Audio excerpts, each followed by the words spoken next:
Nah, manusia itu karakternya lembut. Makanya saking lembutnya Allah tanamkan kecintaan kepada anak yang baru dilahirkan. Anak siapapun itu. Orang pasti senang. Pengen gendong, pengen cium dan sebagainya. Pertanyaannya, kenapa kok tiba-tiba kata-katanya bisa menjadi kasar? Perilakunya kok jadi keras? Padahal ketika lahir, dia dalam keadaan baik. Maka nanti babnya tersendiri. Ada bab tentang lingkungan, bab tentang orang tua, perhatian dari saudara-saudarinya. Kullu bauludin yuladu 'alal fitrah fa'abawahu. Lingkungan, bisa orang tua, bisa teman, bisa sekolah dan sebagainya. Oke. Insan tidak disebutkan kecuali menunjuk pada manusia yang terkait dengan totalitas aktivitasnya dari bangun tidur sampai tidur lagi. Jadi, kalau Anda menginginkan belajar tentang manusia dari sudut pandang akhlak, pelajari kata ins. Kalau Anda ingin belajar tentang manusia yang menata kurikulum hidupnya, apa yang harus dilakukan saat bangun, bagaimana menata hidup dengan panduan-panduannya, Anda mau jadi apapun silahkan. Nanti di Quran ada panduannya. Dari bangun tidur sampai tidur lagi, keluarkan semua kata insan dalam Al-Quran. 3. Kalau kita ingin melihat genealogi kita dan perjalanan sejarah kehidupan bapak moyang kita dari Nabi Adam sampai ke Rasulullah SAW yang jadi petunjuk untuk kita, maka temukan di kalimat Bani Adam. Jika Anda ingin belajar tentang bagaimana membangun hubungan yang baik secara sosial dengan teman, dengan lingkungan, dengan tetangga dan sebagainya, maka keluarkan semua kata nas dalam Al-Quran. Tapi kalau Anda ingin belajar tentang menata nafsu yang ada dalam jiwa setiap manusia, maka keluarkan kata bashar dalam Al-Quran. Disebutkan sebanyak 35 kali dalam bentuk tunggal dan sekali dalam bentuk dual. Nah, ketika Allah menyampaikan pertama kali penciptaan manusia, yang disebutkan kalimatnya bashar. Wa idh qala rabbuka lil malaikati inni khaliqum bashara. Bukan ins, bukan insan, bukan bani Adam, bukan annas, bashar. Apa tahapan penciptaannya? Ini intinya.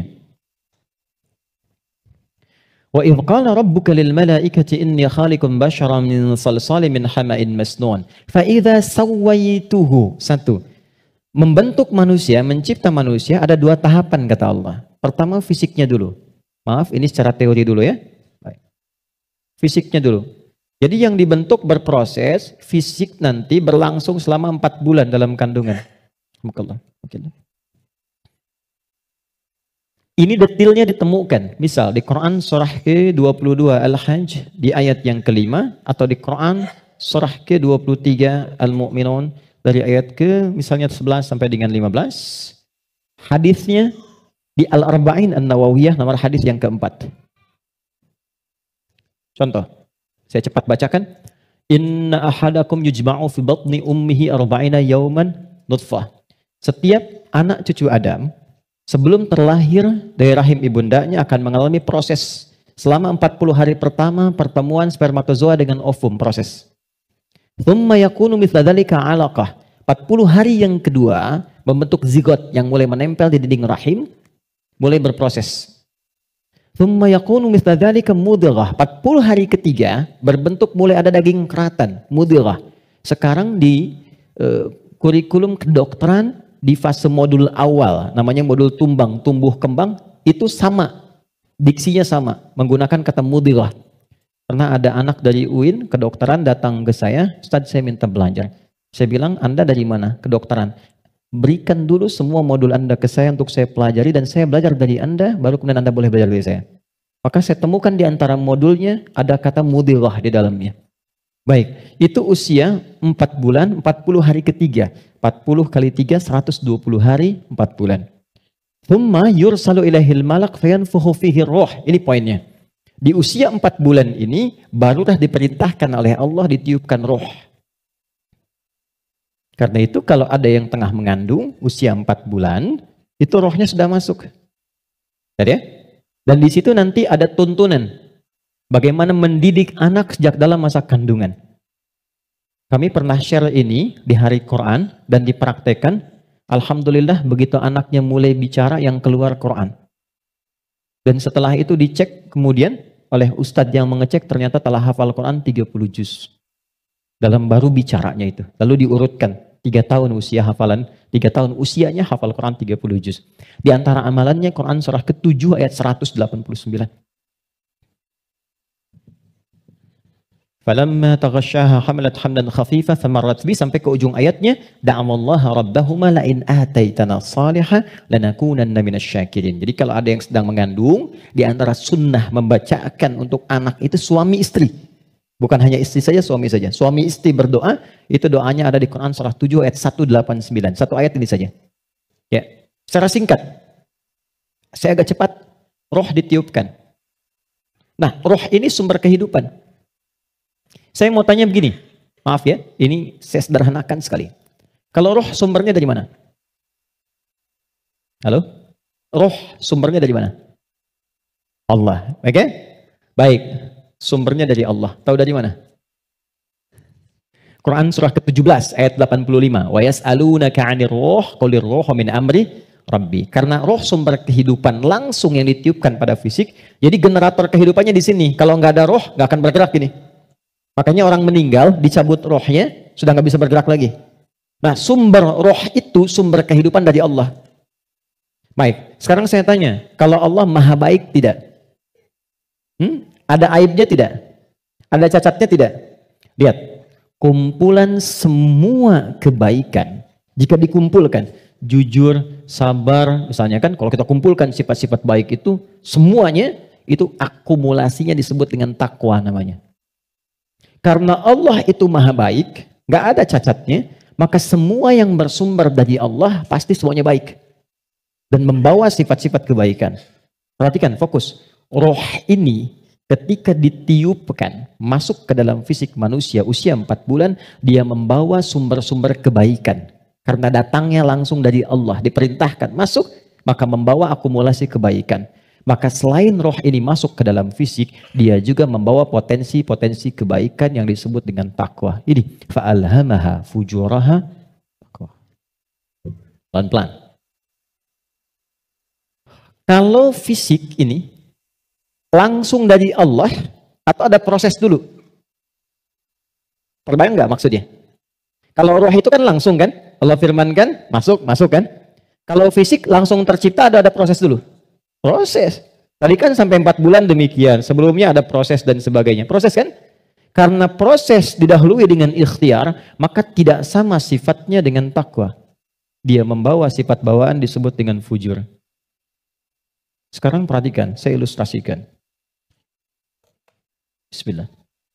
Ini ada gelas. Oke, kosong ya. Ini kalau kalau saya isi air bening, ya kosong kan?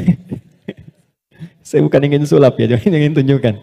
Kalau ini saya isi air bening nih, bening, oke? Bening. Lalu saya campur dengan kopi. Jadi apa warnanya? Oke, berubah warna kan? Intinya hitam misalnya. Saya kasih susu, berubah warna kan? Baik ya? Maka perhatikan baik-baik. Kalau kita ilustrasikan, ini ada tempat, dimasukkan kemudian air bening. Gambarkan yang bening itu takwa ini. Jelas? Takwa itu tadi sifat yang melekat kepada apa? Roh. Masih ingat? Kemudian dia bercampur dengan ini, sifat bawaan dari fisik. Kenapa saya sebut tidak langsung dari Allah, tapi melalui proses ikhtiar yang Allah tetapkan? Karena maaf sekali. Kenapa namanya disebut fujur? Karena ini berkumpul segala macam bentuk di sini. Apakah teman-teman mencari semua yang halal, yang dimasak oleh istri, masuk kemudian ke dalam mulut dan perutnya, dan terkonsumsi oleh janinnya? Apakah dipastikan semua halal? Kalau dia menjadi halal, akan jadi baik. Kalau dia menjadi syubhat, ya akan menjadi bercampur. Kalau dia dari yang haram, akan menjadi kotor. Karena itu yang bersumber di fisik disebut dengan fujur, yang ini pasti baik. Tadi saya katakan, kalau campurannya susu, bening, bagus, nyaman. Tapi kalau campurannya kotor, lumpur dan sebagainya, maka jadi bermasalah. Maka jangan pernah membawa sesuatu yang haram, dibawa ke rumah, apalagi dikonsumsi anggota keluarga. Karena itu pasti akan merusak dan berpengaruh kepada karakter. Karena masuknya ke sini. Itu pasti itu. Pasti.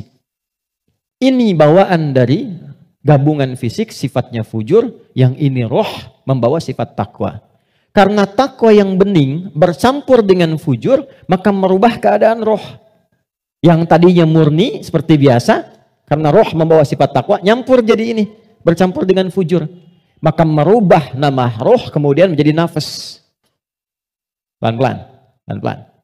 Kalau roh saja yang dibawa sifat takwa, udah pasti baik tuh.